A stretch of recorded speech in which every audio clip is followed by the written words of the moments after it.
Well, let's go now to an expert in international finance. Ann Pettifor is Director of Policy Research for Macroeconomics and a Fellow of the New Economics Foundation in London. And she has some firm views on governments needing to do more to deliver financial sustainability. She joins me now. Ann Pettifor, welcome to the programme again. Thank you very much, Tikki.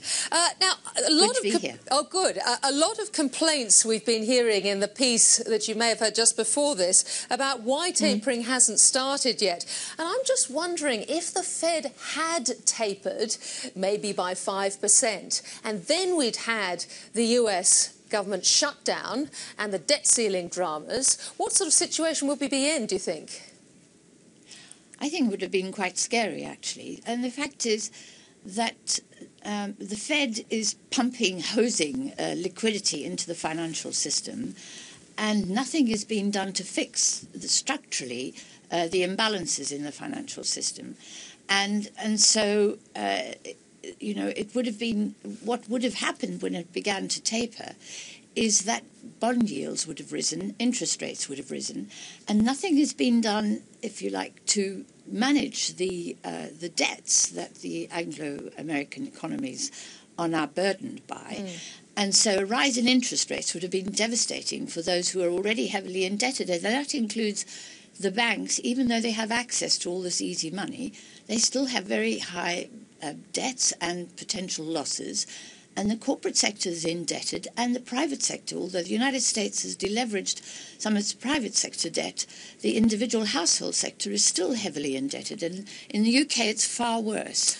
So rising interest rates would have been a killer. So you argue that really the onus has been put on the corporate sector to try and drive some sort of financial sustainability, but that states need to do a lot more. And by states, do you mean government or central banks? I mean government. Central banks can swish all this liquidity, and I think it's very dangerous pumping out all this liquidity into the finance sector, because remember, small businesses and corporations don't have access to this easy and very cheap money. Yes. This goes largely to the finance sector. The rest of us are paying very high rates in real terms for borrowing, especially if the borrowing is risky. So by pumping that money in, but not having, if you like, a counterfoil, the fact is that, as the Bank of Japan found, you can pump all this liquidity through, but if you don't have borrowers, if there isn't anyone or if there aren't enough people in the real economy wanting to borrow and wanting to invest, that money goes straight into asset price bubbles. That goes straight into leveraging existing assets. You're actually arguing that the government should actually create assets, but presumably by issuing bonds? Well, they can do that, but basically the governments should be creating, if you like, the economic activity, which is now lacking. The private sector is frozen in these big economies, fearful of investment in real infrastructure, in the real economy, because they're fearful of the costs of debt rising. They're fearful of their own burden of debt and of what's going to happen. But of all, they're fearful of the volatility. $4 trillion has flowed from the central banks of Europe and the United States into emerging markets, including Australia. And that $4 trillion is going to flow straight back again when interest rates start to rise in those economies.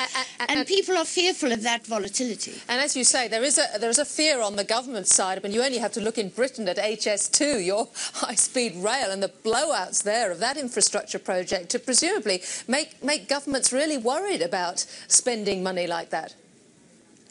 Well, I mean, our government is rather belatedly coming round to the view that it ought to fill the gap that the private sector has left in infrastructure investment in order to really stimulate recovery. But the point is this, Tikki, is that we need monetary and fiscal policy to work together. And we are dominated by an economic ideology which gives monetary policy alone all the power, and it denies, if you like, the right of the biggest borrower of all to play a role in soaking up some of this liquidity.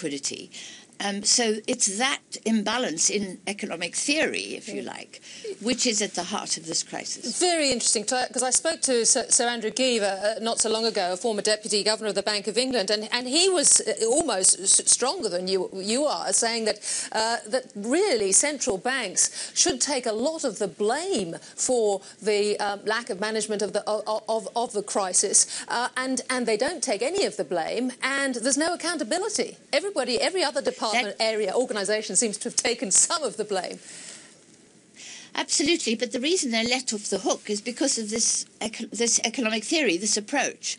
But I agree with him that the banks, did not watch what kind of credit was being created, what quality of credit was being created before the crisis, and so crazy money was going into crazy assets. They didn't watch how much was being charged for that in terms of interest rates.